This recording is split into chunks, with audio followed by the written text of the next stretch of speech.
अस्सलाम वालेकुम, नमस्कार, सत श्री अकाल एंड गुड इवनिंग। मैं हूं आरज़ू काज़मी और आप हमेशा की तरह से देख रहे हैं पॉइंट ऑफ व्यू।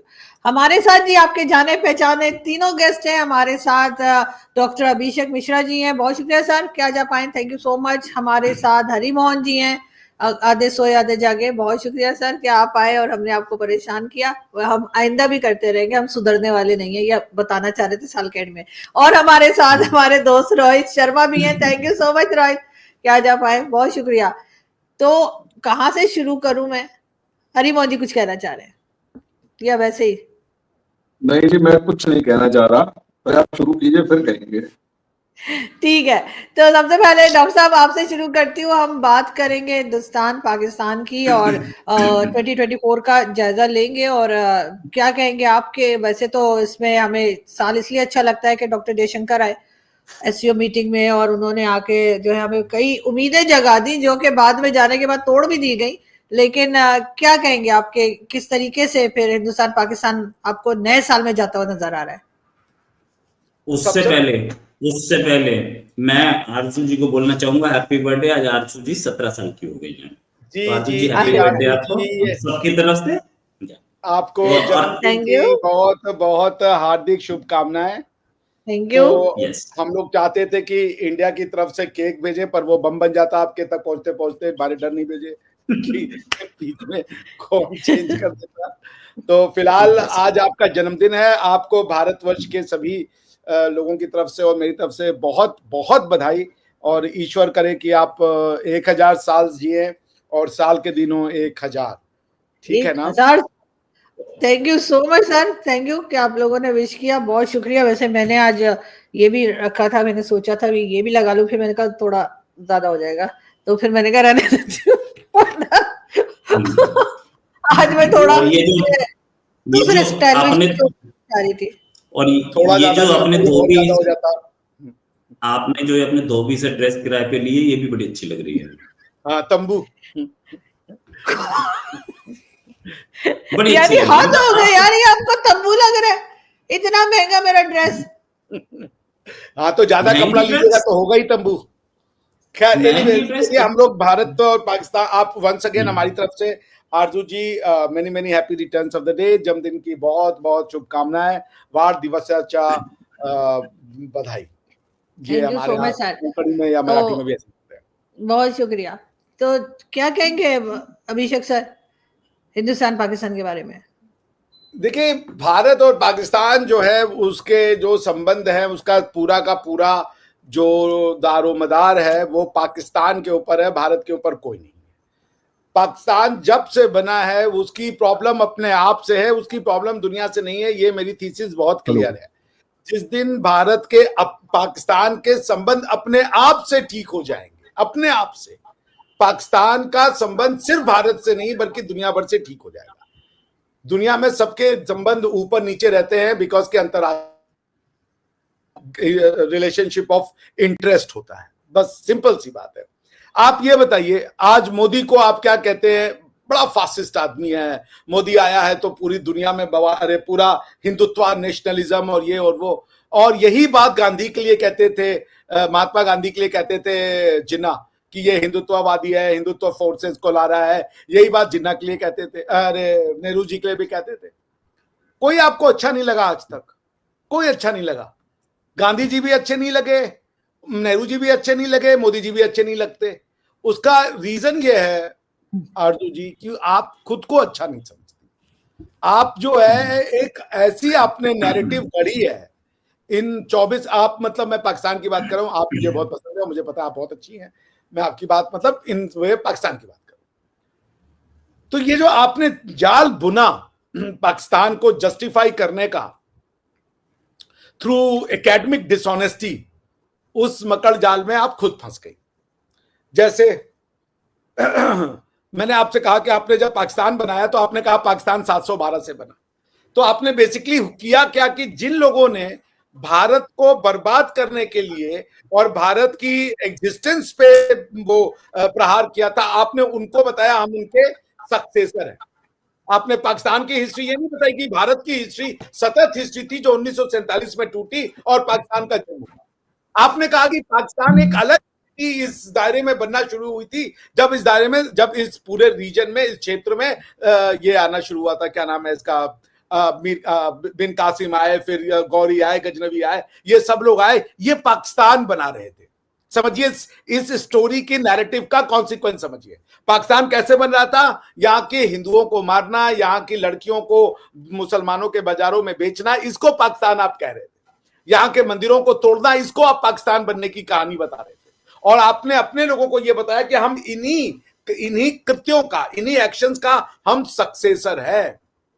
तो आज होता यह है कि एक जो बहुत मॉडरेट पाकिस्तानी है, वो अपने आप को भले एक लिबरल मुस्लिम दिखाना चाहता हो, मगर उसके अंदर हिंदू से बड़ी इतनी ज्यादा हेट्रेड है, क्योंकि वो हिंदुइज्म को समझता नहीं है और ना उसके बारे में उसको कुछ पता है। वो अपने लिबरल मुस्लिम आइडेंटिटी में भी एंटी हिंदुत्व या हिंदू विरोध नहीं छोड़ पाता।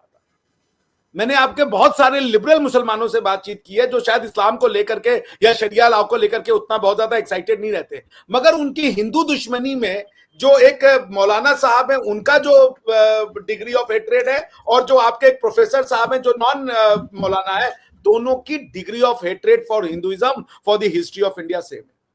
और आप जिसको हिंदू हेट्रेड कहती है आरजू जी, वो आपका स्वयं से नफरत है, क्योंकि वही आपका। इसलिए मैं बार बार कह रहा हूं, आपका भारत के साथ संबंध कोई मोदी, कोई राहुल गांधी, कोई ये ठीक नहीं कर सकते। आपका भारत के संबंध आप खुद करेंगे। अच्छा, जिस दिन आपके संबंध आपसे अच्छे हो गए, आपके इतिहास से अच्छे हो गए, आपकी ज्योग्राफी से अच्छे हो गए, जिस दिन आपने ये नैरेटिव बंद किया कि भारत ने हमको तस्लीम नहीं किया, बल्कि जो सही नैरेटिव है उसको ठीक करने की कोशिश की कि आपने भारत को आज तक तस्लीम नहीं किया, उस दिन हमारे आपके रिश्ते सही हो जाएंगे। गद्दी पे चाहे प्रधानमंत्री मोदी बैठे हों, चाहे कोई भी बैठे हो। जी बिल्कुल ऐसा ही है, लेकिन मैं यही चीज रोहित आपकी तरफ भी लेकर आऊंगी, और आप किस तरह से देखते हैं 2024 को हिंदुस्तान पाकिस्तान के रिलेशंस को लेकर, जबकि डॉक्टर जयशंकर का विजिट जो है बहुत इंपॉर्टेंट रहा है इस साल में। देखिए, रिलेशंस तो अपने आप अच्छे हो जाएंगे। आप हिना भट्ट को, क्या नाम उनका, वो मैडम हिना भट्ट ही नाम है ना उनका, उनको फॉरेन मिनिस्टर बना दें तो रिलेशंस तो अच्छे होने शुरू हो जाएंगे। उनका नाम हिना रब्बानी खर, माफी चाहिए, हिना रब्बानी खर, हाँ उनको बनाए आप। फिर उसके बाद कशमाला तारिक को भी आप एक्सटर्नल अफेयर्स मिनिस्ट्री में ला सकती हैं तो अच्छा रहेगा। मुझे भी ला सकते हैं, मुझे मेरा नाम, हाँ आपको भी ला सकते हैं। तो फिर हम प्रोग्राम किसके साथ करेंगे, आप बन जाएंगे, तो इसलिए प्रॉब्लम है ना।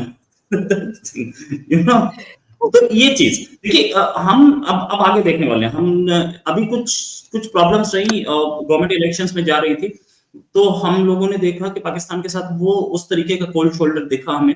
अदरवाइज जब जयशंकर साहब ने विजिट किया था तो पाकिस्तानी फॉरेन मिनिस्टर के साथ उनकी 2 मीटिंग हुई, 1-on-1 तो नहीं, लेकिन 2 मीटिंग्स हुई, एक डिनर पे, एक लंच पे, और दोनों में काफी हद तक बातचीत ऐसी हुई, इस लेवल पे बातचीत हुई कि foreign minister, external affairs minister Jaishankar साहब को अपनी स्पीच में लास्ट मोमेंट में तब्दीलियां लानी पड़ी। तो कुछ कहीं पे वो कुछ कंडेम करना चाह रहे थे, कहीं पे वो कुछ पाकिस्तान को कहीं लेग पुलिंग करने के मूड में थे, वो किया नहीं उन्होंने। तो इसका मतलब कहीं तो हम कुछ देख रहे हैं जो कि शायद हो सकता है कि बेहतर रिलेशंस की ओर जा रहा हो। अभी हाल में DGIS की प्रेस कॉन्फ्रेंस हुई, उन्होंने बोला कि इंडिया की तरफ से इतनी वायलेशंस हुई हैं, इंडिया की तरफ से इतनी हमारी फिजाई हदूद की वायलेशंस हुई हैं। ये सारी चीजें दिमाग में रखते हुए पता ये लगता है कि कहीं ना कहीं मतलब आर्मी की तरफ से इंडिया को बताया जा रहा है कि देखो हमारी नजर है और आप हमें आरोप लगाते हो तो आपकी तरफ से भी हुआ है, let's not enter into that blame game. दूसरी चीज, हम पाकिस्तान की फॉरेन मिनिस्ट्री से या पाकिस्तान की तरफ से भी पिछले तकरीबन 1 महीने में हमने कोई तल्ख बयानी नहीं देखी है, तो कहीं ना कहीं कुछ तो पकड़ा है। अदरवाइज पाकिस्तान के तो जो प्राइम मिनिस्टर सो के उठते थे तो गुड मॉर्निंग की जगह कश्मीर बोलते थे, हमने भी 2 टाइम देखा है, गुड नाइट से पहले कश्मीर बोल के सोते थे। तो वो सारी चीजें वो अब हमें नहीं दिख रही है। इंडिया भी पाकिस्तान पे ऐसा रवैया नहीं रख रहा है। हमारे जो लीडर्स हैं उनकी लैंग्वेज चेंज हुई है। पहले ये बोलते थे कि पीओके हम लेंगे, अब लैंग्वेज बोलते हैं कि पीओके अपने आप आएगा, दैट मींस हम अटैक करके नहीं लेंगे, ऐसा क्लैरिटी ला रहे हैं वो लोग। ये चीजें, इससे टेरिटोरियल इंटीग्रिटी पाकिस्तान की जो है वो बचाई जा रही है कहीं ना कहीं, और ये मैसेज दिया जा रहा है पाकिस्तान को कि we are not interested in any kind of a war, हम किसी भी वॉर में इंटरेस्टेड नहीं है। अगला साल थोड़ा बेहतर हो सकता है, हालांकि मोदी गवर्नमेंट जब तक है तब तक हमें ये तो दिखेगा कि कहीं पे भी मोदी गवर्नमेंट नेशनल सिक्योरिटी पे या हिंदुत्व पे कॉम्प्रोमाइज नहीं करना चाहेगी, चाहे वो किसी भी सूरत में। अच्छा, तीसरी चीज, कश्मीर को साइड रख के हम बात कर सकते हैं क्या? वो एक ऐसी चीज है जो कि हमेशा सामने इसलिए लाया जाता है कश्मीर, क्योंकि इसका सोल्यूशन निकलना नहीं है।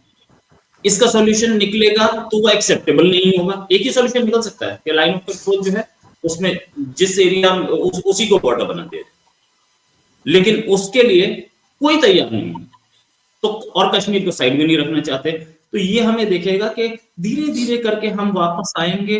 खास तौर से पिछले अगर 3 दिन की डेवलपमेंट्स देखूं मैं, इमरान खान के छूटने के आसार दिख रहे हैं, ट्रंप आ रहे हैं सामने, रशिया के एम्बेसडर ने इमरान खान से मीटिंग की है।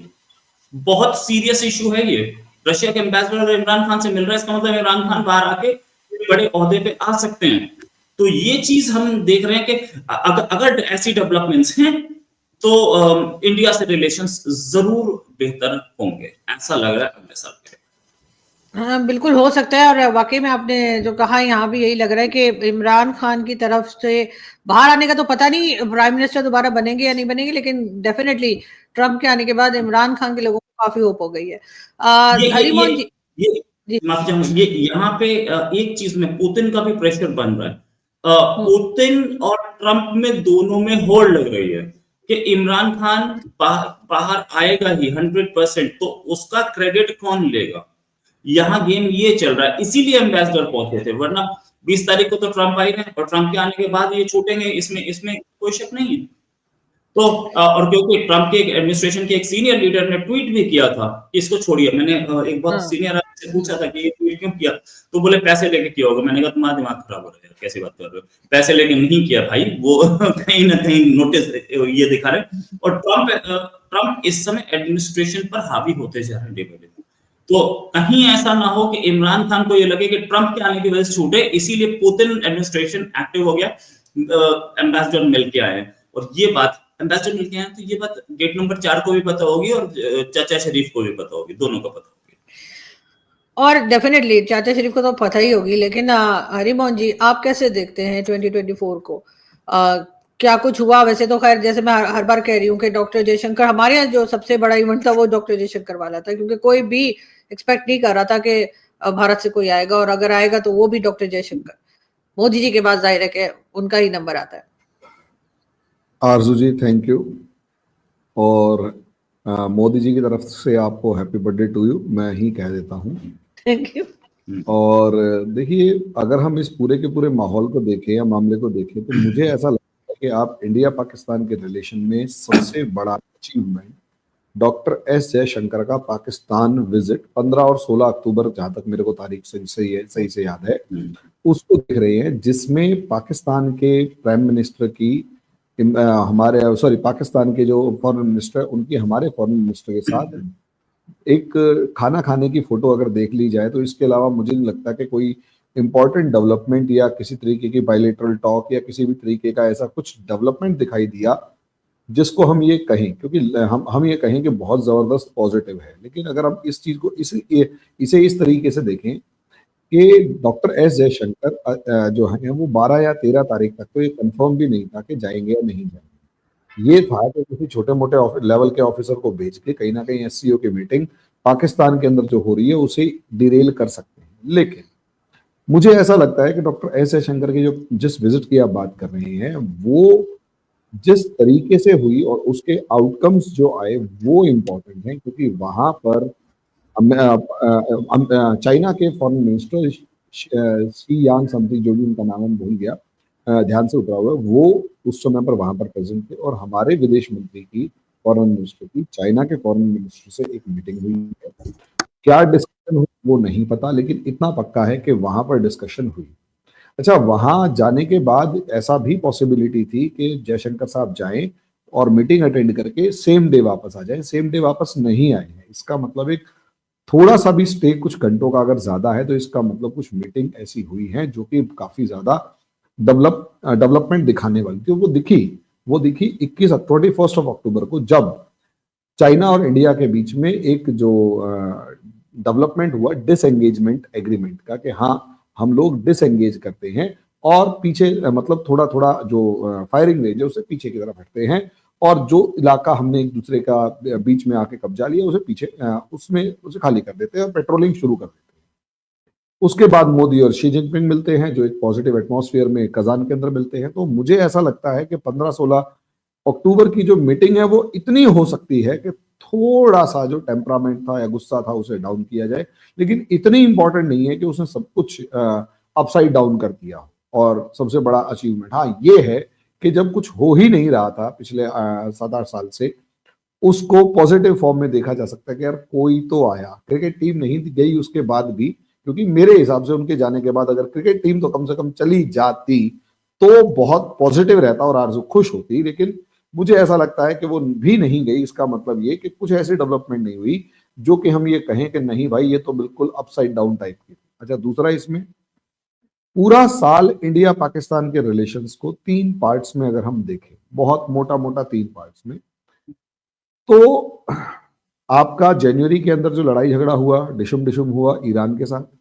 मिसाइलें हुई, मैं उस चीज को जोड़कर देखता हूं हमारे जो प्राण प्रतिष्ठा राम मंदिर की रामलला की हुई उसमें, कि भगवान राम की जो प्राण प्रतिष्ठा 22 जनवरी को थी, उस टाइम पर आप ईरान से उलझे हुए थे। और उससे 2-3 दिन पहले हमारे विदेश मंत्री डॉक्टर एस जयशंकर ईरान गए थे, और ईरान के बाद उन्होंने टेक ऑफ किया, और उनके टेक ऑफ से पहले ही पाकिस्तान पे मिसाइलें पड़नी शुरू हो गई थी, न जाने क्यों। उसमें कोई लिंक नहीं है, लेकिन कुछ तो हुआ था। उसके बाद आपके यहाँ इलेक्शन थे, उसके बाद हमारे यहाँ इलेक्शन थे। दोनों के इलेक्शंस के अंदर जो जो हुआ उसमें उससे ज्यादा इंपॉर्टेंट मैं ये देखना चाहूंगा कि भाई हमारे प्रधानमंत्री ने शायद आपको बहुत ज्यादा बढ़िया वाली विश नहीं किया कि भाई ठीक है चाचा शरीफ आ गए हैं और आपका स्वागत है, इतना बहुत ज्यादा बड़ा कुछ नहीं किया। लेकिन सबसे बड़ी प्रॉब्लम तब आती है जब आपके यहाँ से हमारी तरफ जो गिफ्ट्स आए हमारी नई गवर्नमेंट वाले टाइम पे। पहली बात, आपके प्राइम मिनिस्टर और प्रेसिडेंट दोनों के दोनों कहीं ना कहीं गायब थे। आपके प्राइम मिनिस्टर चाइना बैठे हुए थे, स्पेसिफिकली उसी डेट को गए जिस दिन रिजल्ट आ रहा था, और 8 तारीख तक कोई विश तक ना करना बहुत अच्छा सिग्नल नहीं था, मैं उसे मानता भी। और मेन बात यह है कि जिस टाइम पर यहाँ ओथ टेकिंग सेरेमनी चल रही थी, उस टाइम पर 10 हमारे जो पिलग्रिम्स थे उनको जिस तरीके से रियासी के अंदर गोलियों से भून डाला गया, जिसमें एक छोटा कुछ महीने का 10 महीने का बच्चा भी था। तो ये हमें सोचना पड़ेगा कि हमारी इस गवर्नमेंट का वेलकम आपकी गवर्नमेंट ने कैसे किया। तो मुझे ऐसा लगता है कि उसके बाद भी जिस तरीके से हमारी और आपके रिलेशंस कोल्ड स्टोरेज में पड़े हुए थे और बिल्कुल जिसे कहते हैं कि नई बात करनी है वाले थे, वो अभी तक चल रही है। अब रही बात लास्ट, जैसे कि रोहित भैया ने कहा कि इस समय पर कोई तो पॉजिटिव डेवलपमेंट दिखाई दे रही है पिछले कुछ दिनों में, क्योंकि कोई ना तो कड़वी बयानबाजी है, ना इंडिया को क्रिटिसाइज करने की बात है, ना और कुछ। तो शायद मुझे लगता है रोहित भैया की मेरे से जो डिस्कशन हुई थी, जिसमें DGIS-PR की 1-2.5 घंटे की प्रेस कॉन्फ्रेंस थी, जिसमें उन्होंने अप्रोक्सीमेट 40 मिनट इंडिया के बारे में बहुत अच्छे अच्छे शब्दों का इस्तेमाल करके इंडिया को धमकाने जैसे शब्दों का इस्तेमाल किया था, और कुछ समझ में नहीं आ रहा। लेकिन मुझे एक चीज और याद आती है, और वो ये है, अगर मैं थोड़ा बहुत समझ में आया कि जो 1971 के बाद पाकिस्तान की जो पोस्चरिंग थी वो ऐसी थी कि उसने सारी सब कुछ नेगेटिविटी खत्म कर दी है, और वो इंदिरा गांधी के साथ बहुत अच्छे टॉक्स कर रहे हैं और बहुत अच्छे रिलेशंस एस्टेब्लिश करने की कोशिश कर रहे थे। चाहे उसमें आपके जुल्फिकार अली भुट्टो हो गए, लेकिन बाद में जिस तरीके से जियाउल हक आए उन्होंने।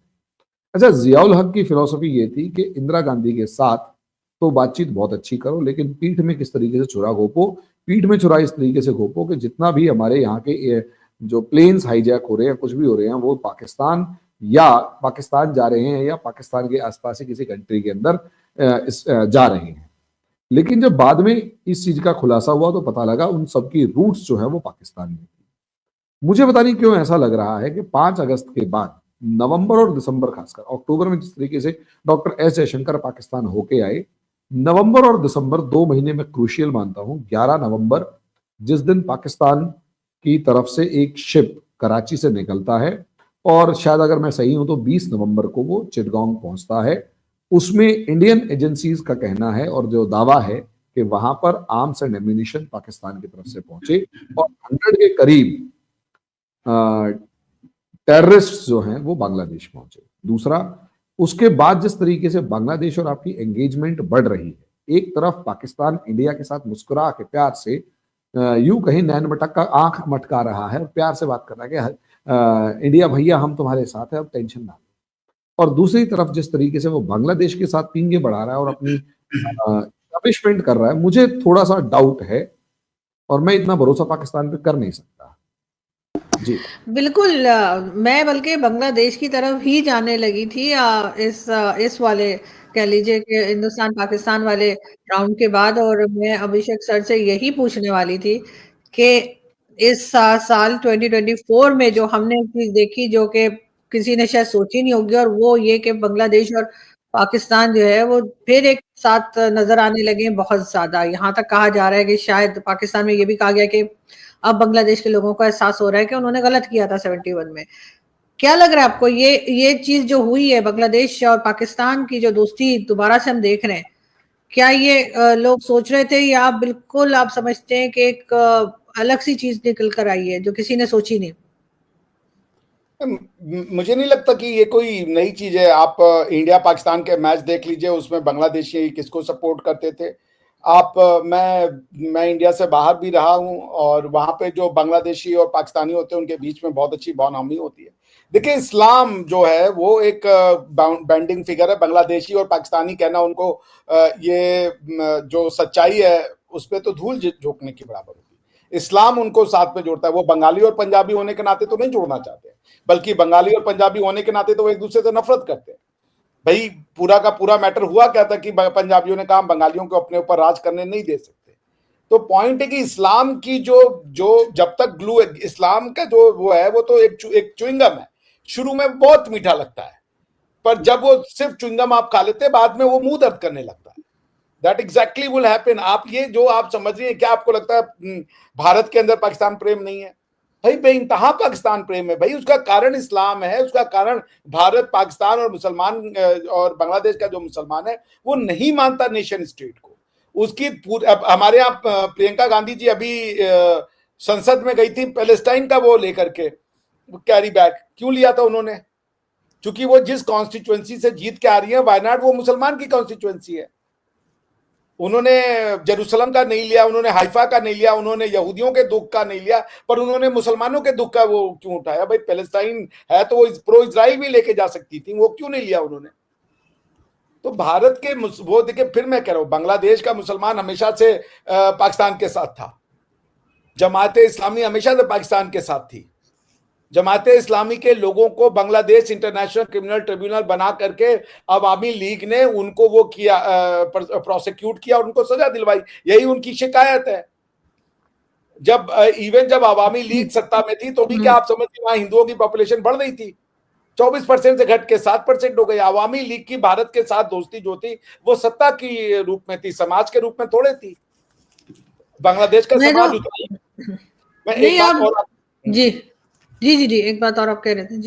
जी, मैं ये बात आपको कहना चाहता हूं। देखिए कि लोग ये कहते हैं कि हिंदुओं का जो नरसंहार बांग्लादेश में हो रहा है वो इसलिए हो रहा है क्योंकि वो अवामी लीग को वोट देते थे और अवामी लीग प्रो इंडिया थी। उस हिसाब से भारत में जब भी कांग्रेस हारे तो मुसलमानों का नरसंहार होना चाहिए, क्योंकि मुसलमान तो हमेशा से कांग्रेस को वोट देते हैं और वो प्रो पाकिस्तान भी होते हैं। यहाँ पे आपको दो हमारे हिंदुस्तानी भाई बैठे हुए हैं, वो बता देंगे कि जब भी भारत पाकिस्तान का मैच होता था तो जब हम बच्चे थे तो जब पाकिस्तान जीता था तो बाकायदा पटाखे छोड़े जाते थे। तो क्या अगर हम ये लॉजिक जो लोग डिफेंड कर रहे हैं वहां पे हिंदुओं के नरसंहार को उसको कह रहे हैं कि वो अवामी लीग की वजह से उनको मारपीट पड़ रही है, उस हिसाब से भारत में तो फिर नरसंहार मच जाना चाहिए जब बीजेपी सत्ता में आ रही है कांग्रेस को हराने के बाद। देखिए, ये आरजू जी, ये बिल्कुल गलत है कि बांग्लादेश और पाकिस्तानी साथ में आ रहे हैं। बांग्लादेश और पाकिस्तानी एक दूसरे को देख नहीं सकते। जो सच्चा बांग्लादेशी है और जो सच्चा पाकिस्तानी है वो नफरत करेगा एक दूसरे से, लेकिन जो इस्लामी पाकिस्तानी है और इस्लामी बांग्लादेशी है वो और इस्लामी इंडियन है, वो तीनों एक दूसरे के साथ है भाई। तो ये मेरे लिए कोई उसमें कंफ्यूजन नहीं है। I have never been into any kind of confusion. ये भाई आप क्या समझती हैं, ये जो शेख मुजीबुर रहमान थे, इन्होंने जब कॉलेज में विरोध करना शुरू किया था अपने कॉलेज लाइफ में, वो जब अनडिवाइडेड इंडिया था, तो वो हिंदुओं के अगेंस्ट में लड़ाई लड़ी थी उन्होंने तो सबसे ज्यादा बढ़ चढ़ के एक्शन लिया था डायरेक्ट एक्शन डे में। जी, अब ये रिलीजन की वजह से जुड़े हुए या क्या, लेकिन बहरहाल ये जरूर है कि एक जगह मैंने रोहित ये भी पढ़ा था कि भारत में जो है वो मुस्लिम्स की तादाद बहुत तेजी से बढ़ रही है, और इस ना सिर्फ भारत में बल्कि पूरी वर्ल्ड में जो है उस आर्टिकल में लिखा था कि बहुत तेजी के साथ जो है वो मुस्लिम्स जो है वो लोग जो है वो मुसलमान हो रहे हैं या इस्लाम कबूल कर रहे हैं या कन्वर्ट हो रहे हैं, जो भी। अब उसका क्या रीजन हो सकता है पता पढ़ने के अलावा कोई काम नहीं है ना। मैं सहमत हूँ, ये कबूल नहीं कर रहे हैं, बल्कि जो बढ़ती पॉपुलेशन है उसका कारण है बर्थ रेट, कन्वर्जन नहीं है। जो बात कहा हरि जी ने बिल्कुल ठीक कहा, वो बर्थ रेट है, वो growth in population birth rate है। और क्या है, दुनिया वो अडॉप्ट थोड़ा ना कर रही है इस्लाम को। एग्जैक्टली, बल्कि बर्थ रेट है। ब्रिटेन में खड़े हो, ब्रिटेन के अंदर भी अगर कोई फैमिली के अंदर 8-8, 9-9 बच्चे हैं, क्योंकि उनको फैमिली के बेनिफिट्स मिल रहे हैं। yes. हमारे यहाँ 35-35 बच्चों वाले लोग फैमिलीज अगर मौजूद है मुसलमानों की, तो उसको क्या किया जाए। और उसके बाद अल्लाह की देन, वो बच्चा जो है वो अल्लाह की देन है, और बेरोजगारी मोदी की देन है। ये नारे तो हमारे यहाँ मुसलमान अक्सर लगाते हैं। ये कौन सी नई बात है? और इसमें प्राउड, अच्छा एक बात हो, इतने सारे होने के बाद प्राउड वाली कौन सी बात है? इजराइल का क्या उखाड़ दिया इतने सारों ने, बताइए। कुछ उखाड़ लिया हो, कुछ कर लिया हो तो बताओ। इतनी पॉपुलेशन प्राउडली बता रहे होते हैं यार जी। मुझे ये बताइए ना, इजराइल का कुछ उखाड़ दिया, अमेरिका का कुछ उखाड़ दिया, यूरोप का कुछ उखाड़ दिया, आज भी बिल्कुल जिसे कहते हैं ना, यहूदियों को बिल्कुल, यहूदियां तल तल के, यहूदी जो है तो तल तल के खा जाते हैं, कोई कुछ नहीं उखाड़ पाता। इतनी जनसंख्या का इतना प्राउड कैसे फील हो रहा है? रही बात डेमोक्रेटिक सिस्टम में, ठीक है भाई, डेमोक्रेटिक सिस्टम में जिस दिन वो डेमोक्रेसी, जिस दिन फ्रस्ट्रेशन के अंदर यूरोप की तरह डेमोक्रेसी को साइड में रख के डील करने लग गए, फिर भागते फिरेंगे। ये मतलब लॉजिक क्या? नहीं, बर्थ रेट के अलावा खैर कन्वर्ट भी लोग हो रहे हैं हमारे यहाँ। तो हमारे पॉलिश एम्बेसडर, हमने उस बेचारे को कलमा पढ़ा दिया, वो उम्रा भी करवा दिया उसको। और वो मेरा इतना अच्छा दोस्त है, वो बेचारा मेरे घर भी आ चुके हैं, वो हमारे यहाँ इवेंट वगैरह में। और मुझे हैरत है कि वो मेरा दोस्त होते हुए कन्वर्ट कैसे हो गया। बुरा मानने की जरूरत है। उस पॉलिश एम्बेसडर को है ना अपनी कोई कजन वजन पसंद आ गई होगी। नहीं, वो बात नहीं, अब तो रोका जा रहा है सर। अब कजन मैरिजेस जो है वो प्रॉपर तरीके से पाकिस्तान में भी लॉ ला रहे हैं। अब कजन मैरिजेस रुक जाएगी। सच्ची बता रहा हूँ, अभी आखिरी कंट्री की वीडियो चल रही है, माँ बेटे ने शादी करी है यार। वो आज की खबर क्या है? वो अजीब सी न्यूज है। I don't want to discuss it. वो अजीब सी नहीं है, माँ बेटे ने, सगे माँ बेटे ने शादी करी है। आप कह रहे हो सच भी है कि नहीं? क्या बात कर रहे हो? सच भी है कि नहीं? ऐसे कैसे हो सकता है, पता नहीं वो सच भी है कि नहीं। वही रोहित वाली बात है, आपके मौलाना उसे रजिस्टर करवा रहे हैं। पागल हो गए लोग, मेरा ख्याल। इनका दिमाग का इलाज होना चाहिए, इलेक्ट्रिक शॉक्स देने चाहिए ऐसे लोगों को। लेकिन नहीं, मौलाना तो रजिस्टर करा ही नहीं सकता। मौलाना रजिस्टर नहीं, ऐसा नहीं हो सकता। मुझे उस खबर पे बहुत डाउट है। आपने मुझे भेजी थी, आपने मुझे भेजी थी, लेकिन वो उस न्यूज पे बहुत डाउट है, उसको चेक करना पड़ेगा। वो ऐसा नहीं है, हर पागल होते हैं, कोई पागल ही होंगे मुझे लगता है। लेकिन रोहित मौलाना नहीं कर सकता। हाँ, एक चीज ये कि अगर बांग्लादेश और पाकिस्तान में देखिए, ये अजीब अजीब बेवकूफी की बातें तो कोई भी कर सकता है। लेकिन मौलाना कह रहे हो तो मैं आपको बहुत सारी वीडियो भेज दूं। तो ऐसे में अगर किसी बंदे को ये लालच है तो क्या दिक्कत है? वो लालच है तो इस्लाम स्वीकार कर लेता है। नहीं यार, ऐसे कैसे पागल जरूर रहते हैं, लेकिन इतने पागल भी नहीं है। पागल का भी एक लेवल रखा हुआ है। मैं बात बताऊं, हमारे यहाँ हरियाणा का एक डिप्टी सीएम होता था, चंद्रमोहन बिश्नोई। चंद्रमोहन को एक बंदी पसंद आ गई, उससे शादी करनी थी। अब उसके घर वाले उसे जूते मार रहे थे। बंदे ने इस्लाम स्वीकार किया, फिजा खान के साथ शादी करी, काम खत्म। सर ऐसे तो आप सारा साधारण इंडिया देख लिया करें, आपको ऐसे केसेस मिलेंगे जिसपे आप हैरान हो जाएंगे। बल्कि मेरे एक बड़े अच्छे दोस्त थे, ठीक है ना, तो अब समझ जाएंगे। तो उन्होंने तो मुझे मना किया था, मत देखा करो साधारण इंडिया, इसलिए कि वो देख के दिमाग खराब होता है कि इस तरह के केसेस उसमें दिखाए जाते थे। एक्चुअली जो खबर है, जब मौलाना कह रहा है कि कि भाई 10 सेकंड मौलाना कह रहा है अरे 10 करोड़ ये इनफिडिलिटी इज अलाउड, तो सब चीजें अलाउड है, हलाला अलाउड है, तो पॉलिश नहीं। कैपेसिटर को समझ में आ गई होगी चीज, वो अरे एक्सेप्ट यार, हो गया। एक मिनट, और क्या अभी समस्या हम है? रिलीजन एक मिनट डिस्कस यार। नहीं कर रहे हैं, क्यों आप लोग? अरे एक मिनट यार, अरे आप ही गलत कह रहे हैं समझो रिलीजन भाई। पे, आप ही रिलीजन को डिस्कस कर रहे थे कि अरे सबसे ज्यादा पॉपुलेशन बढ़ रही मैं है, तो रिलीजन, मैंने उनको मैंने सिर्फ जवाब ये दिया कहा है। कि बांग्लादेश और उसको कह रही हूँ मैं।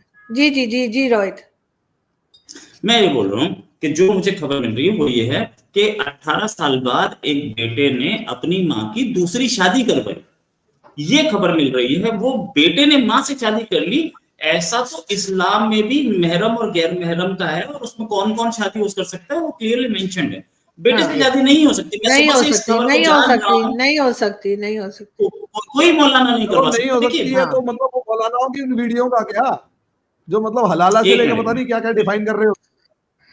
अरे अच्छा, पूरी गल तो सुन ली। मैं ये बोल रहा हूँ कि मैं सबसे ज्यादा कंडेम करता हूँ किसी भी हिंदू धर्म में हो या इस्लाम में हो, किसी भी गलत प्रैक्टिस को मैं सबसे ज्यादा हाँ, कंडेम करता हूँ। वो गलत लेकिन है जो बिल्कुल। चीज जो प्रूफ नहीं है, जो चीज जो खबर ही मुझे फैब्रिकेटेड लग रही है, मैं उस पर कमेंट नहीं करूंगा। बिकॉज हाँ, ऐसा हो नहीं सकता, नहीं कोई मौलाना नहीं आप, शादी करा सकता, क्योंकि बिल्कुल नहीं क्लियरली ये इस मेंशन है ना। किस्म की न्यूज कभी चलाई जाती है खामखाई, वो जिसे कहते हैं ना झगड़ा कराने के लिए या बात बढ़ाने के लिए।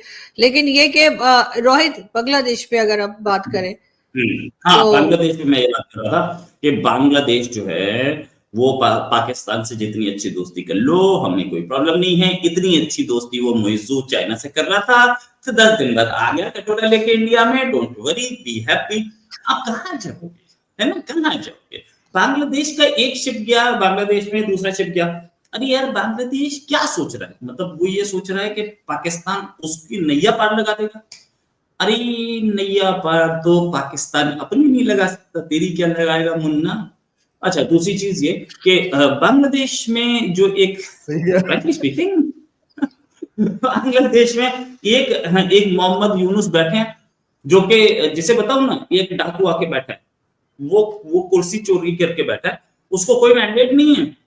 इन अ डेमोक्रेसी अ पर्सन, मैंने नहीं देखा, इंडिया की डेमोक्रेसी को सब गाली देते हैं, अमेरिका भी गाली देता है।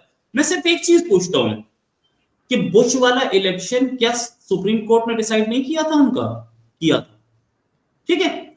उससे ऊपर जाए, जेराल्ड फोर्ड एक ऐसा अमेरिकन प्रेसिडेंट जो कभी इलेक्शन ही नहीं लड़ा और प्रेसिडेंट बन गया। उसके बाद तुम बोलते हो अरे इंडिया में जितने भी प्राइम मिनिस्टर थे, कम से कम उसकी पार्टी को पूरी मेजोरिटी तो थी। बिना मेजोरिटी वाला प्राइम मिनिस्टर, सपोर्ट लेके या बिना सपोर्ट लिए, मेजोरिटी तो प्रूव की थी अगले ने। तुम्हारे तो हमारा सिस्टम ये है कि हम मेजोरिटी प्रूव करते हैं, आपका सिस्टम क्या, आप जीत के आते हो। सिंपल ना। आप एक आदमी को प्रेसिडेंट के प्रेसिडेंशियल फॉर्म के ले लेते हो। तो जेराल्ड फोर्ड कैसे प्रेसिडेंट बन गया बिना इलेक्शन के? ये चीज, राइट। लेकिन अब जी जी, ये डेमोक्रेसी में मोहम्मद यूनुस एडवाइजर बना बैठा है। अब एडवाइजर तो किसी को एडवाइस करता है, ये किसे कर रहा है? Then he is being an advisor, he is doing the job of a prime minister। और वहां यूएन में जाके बोल के यार प्राइम मिनिस्टर का काम कर रहा है ना, प्राइम मिनिस्टर का काम कर रहा है अगला, उसके पास मैंडेट तो है नहीं। अगर वो इंडिया से वॉर करना चाह रहा है तो वो अनइलेक्टेड, कहीं से उसको मैंडेट ही नहीं है। अमेरिका से मैंडेट था, वो पीछे से ऑक्सीजन भी कट हो गई, मान लिया तुम्हारी। ये आदमी बैठा है कुर्सी पे, उसे पता है कि मेरी कुर्सी ज्यादा दिन की नहीं है, अभी जल्दी हो जाएगा काम, डोंट वरी। मोइजू की तरह ये भी बैठे होंगे। हमारे प्राइम मिनिस्टर ने अगर प्राइम मिनिस्टर अपने किसी मोहल्ले में किसी बच्चे का भी बर्थडे रखा ना, तो ये सबसे पहले आके बैठेगा, टेंशन मत लो। बट 2-3 दिन की बोन होमी है ये, 2-3 दिन की दोस्ती है।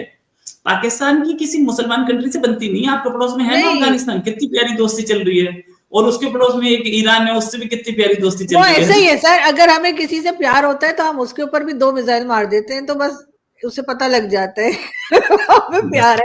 लेकिन बात सारी है कि मैं से पहले हरिमोहन जी की तरफ जाऊं, लास्ट कमेंट के लिए बांग्लादेश और पाकिस्तान के, मैं ये जरूर कहूंगी कि पाकिस्तान और बांग्लादेश का मुझे ऐसा लगता है कि ऐसा रिलेशन है जो आपने, आप लोगों ने टाइटैनिक तो देखी ही होगी, तो टाइटैनिक मूवी अगर किसी ने नहीं देखी तो वो देख ले जाकर, तो अभी नहीं, बाद में शो के बाद देखिएगा। तो उसमें जो है वो लास्ट में वो तख्ते पे बैठी होती है ना वो हीरोइन, और हीरो जो होता है वो डूब जाता है, तो बांग्लादेश वो है और हम तख्ते पे बैठे होंगे और वो बेचारा जो है ना पता नहीं कहाँ जाएगा बह के।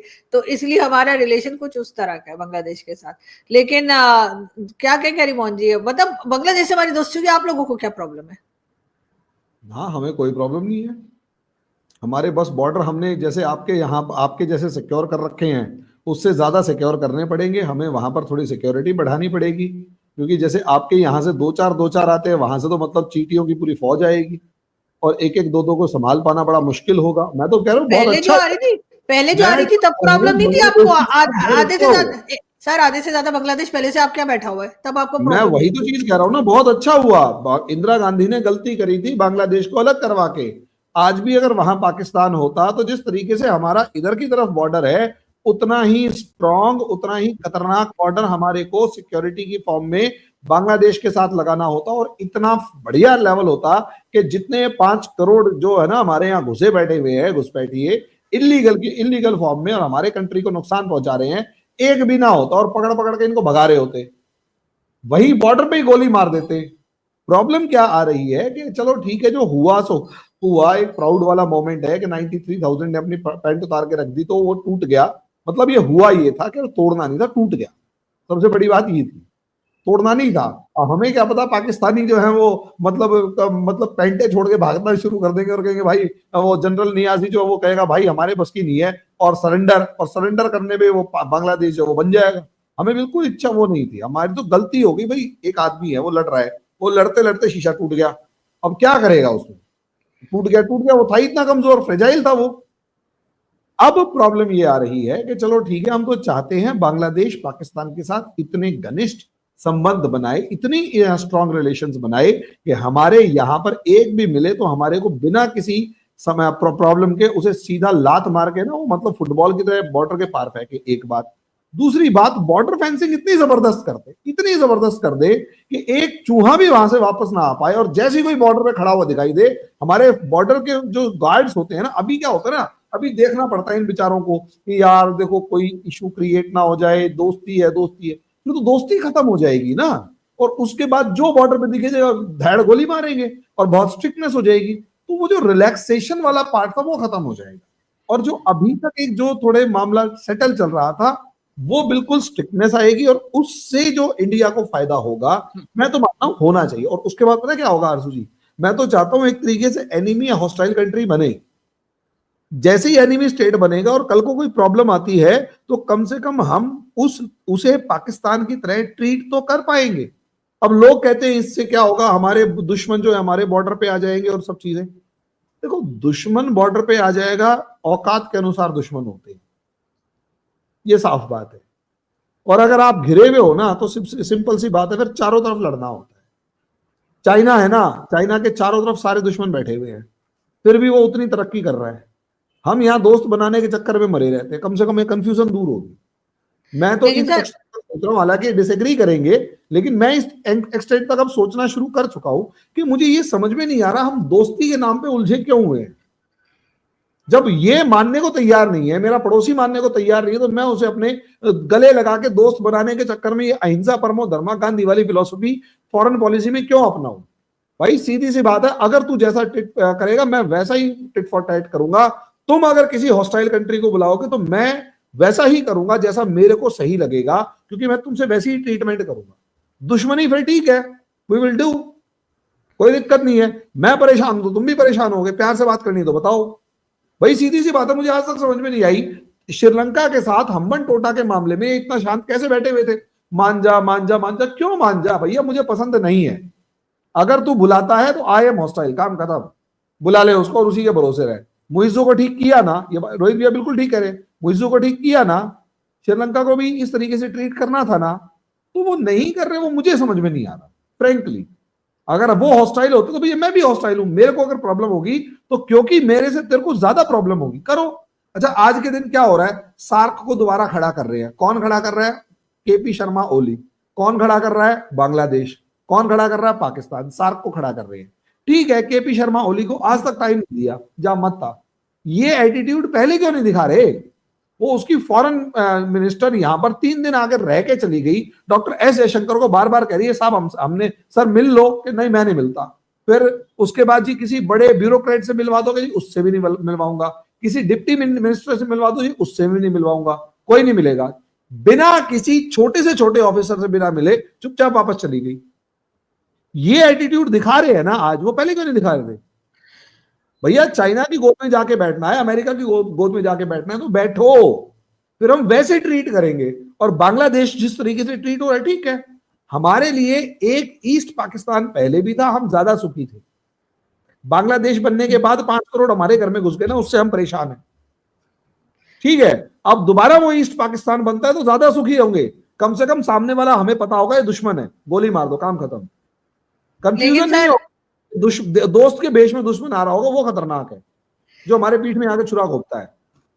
लेकिन सर खैर वो आपके साथ बहुत रिलेशंस रहे हैं उनके, आप तो पहले दावे करते रहे कि आप लोगों ने बनाया भी है, लेकिन बात सारी ये कि जैसे आपको ये सुधार रहे हैं, जैसे हम कहते हैं ना कि आपके यहाँ सब बांग्लादेश के लोग आपके यहाँ रहते हैं। आरजू हम तैयार है ये करने को कि पाकिस्तान बांग्लादेश पे कब्जा करेगा, बांग्लादेश पाकिस्तान एक कंट्री बन जाए, और इंडिया तैयार है कि ठीक है बन जाए। उसके बाद आप तैयार हैं उसे अपने साथ मिलाने को, एज अ ईस्ट पाकिस्तान दोबारा एस्टेब्लिश करने को? सर हम पागल जरूर हैं, इतने भी नहीं है, ठीक है ना, हमारा एक लेवल है, ठीक है, तो उस लेवल में रह के हम पागलपन दिखाते हैं, उससे ऊपर नहीं जाते।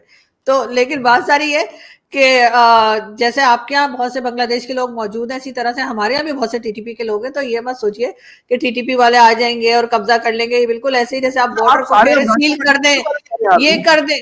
जी आप सारे अफगानियों को टीटीपी वाले कह रहे हैं? नहीं, लेकिन बहुत से टीटीपी वाले मौजूद हैं, ठीक है, तो उनको मैं कह रही हूँ। और बहुत से टीटीपी वाले तो अफगानी मौजूद है, वो तो टीटीपी वाले तो अफगानियों से बन गए हैं, बहुत सारे अफगानी, सारे अफगानी। आप जो कह रहे हैं बॉर्डर आप सील कर देंगे, बांग्लादेश की तरफ से लोग नहीं आने देंगे, आपसे तो अभी इधर कश्मीर वाला बॉर्डर संभाला नहीं जा रहा, जो हमारे यहाँ कहा जाता है कि नॉन स्टेट एक्टर्स चले गए। पहले उधर तो रुकिए ना, आप बार बार हमारे ऊपर इल्जाम लगाते हैं। कम से कम सामने से दोस्त के बेस में दुश्मन नहीं आएगा। खैर वो तो समझना चाहिए बिल्कुल, लेकिन हम तो दोस्ती करना चाहेंगे आपसे भी और बांग्लादेश से भी, और ताकि इस रीजन में कुछ पीस आए। बहुत शुक्रिया आप लोगों का। आरजू का मैसेज ऑफ पीस,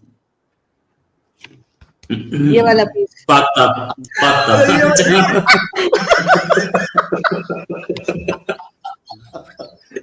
सही, ये परफेक्ट था, ये पाकिस्तान की रियलिटी आरजू ने बता दी। हाँ ना, तो पता नहीं लगता, आप लोग पता नहीं क्या सोचने लगते हैं। थैंक यू सो मच आप लोगों का कि आपने आज ज्वाइन किया, और आपकी वजह से आज मेरा दिन बहुत अच्छा गुजरा, और बहुत शुक्रिया। और सॉरी हरिमोहन जी, आपको नींद से हम लोगों ने उठाया, और लेकिन फिर भी आप आ गए, ना आते तो हम यहाँ से रॉकेट लॉन्चर मार देते, आपको पता है ना हम अफगानिस्तान के साथ में ही है। बहुत शुक्रिया कि आप लोगों ने ज्वाइन किया, बहुत शुक्रिया, थैंक यू। किस रास्ते से मारती रॉकेट लॉन्चर?